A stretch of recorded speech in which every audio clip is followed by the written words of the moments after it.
Assalamualaikum warahmatullahi wabarakatuh. Kami dari kelompok 4 akan mempresentasikan mengenai laporan kerja praktik bengkel teknik sipil. Sebelumnya saya akan memperkenalkan anggota kelompok saya terlebih dahulu, yaitu ada Andika Sastrowijoyo, ada Geri Amdantino, ada Muhammad Lutfi Fahrizal, serta ada Rahmi Nihayatul Fathia, dan ada saya sendiri Asminailul Muna.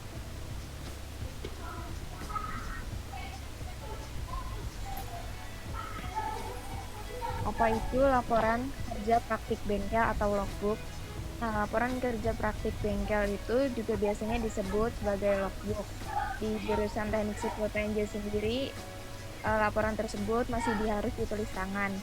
Di dalam logbook tersebut, mahasiswa mencatat tugas yang diberikan oleh dosen pengampun sesuai dengan job sheet yang diberikan kepada mahasiswa untuk melakukan praktek. Selama praktek, mahasiswa itu wajib menuliskan apa saja yang mereka lakukan. Nah, oleh karena itu diperlukan kemampuan menulis mahasiswa dalam bahasa Indonesia yang baik dan benar, sesuai dengan kaidah kebahasa Indonesiaan dan PUEDI.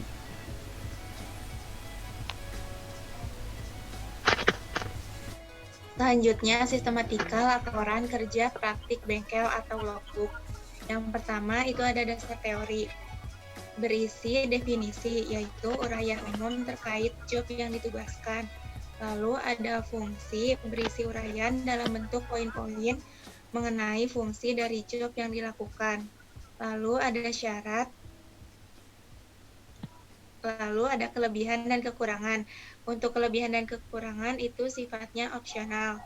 Lalu ada tujuan, diuraikan dalam bentuk poin-poin yang berisi tujuan yang jelas dari praktik kerja yang dilakukan.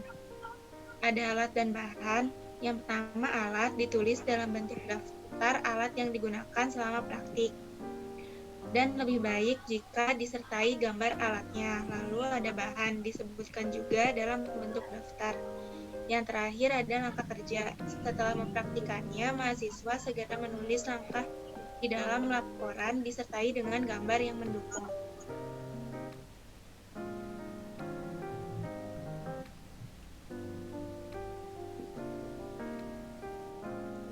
Selanjutnya ada contoh laporan kerja praktik bengkel job sheet plesteran.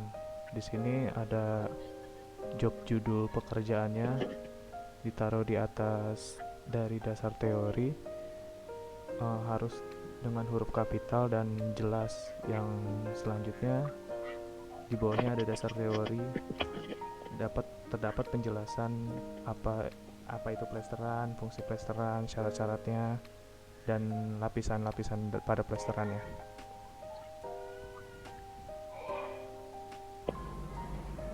Tujuan yang pertama, mempelajari cara memplester dinding dengan baik dan benar.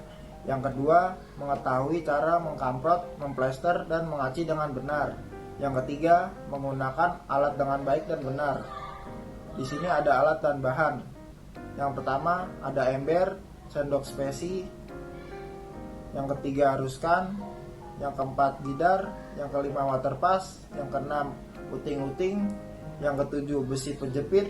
Yang ke-8 kuas 4 inci atau 10 cm. Yang ke-9 papan panjang. Di sini juga ada bahan. Yang pertama kapur, kedua pasir, ketiga semen, dan keempat air. Kemudian untuk langkah berikutnya ada langkah kerja.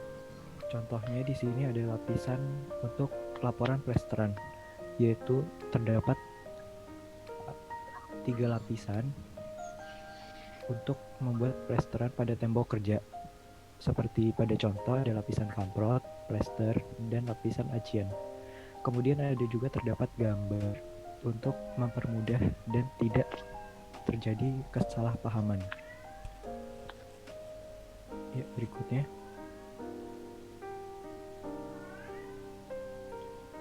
Nah, untuk catatan untuk mahasiswa yang tidak bisa mengikuti praktik kerja bengkel harus mampu membuat makalah lengkap terkait job yang ditugaskan.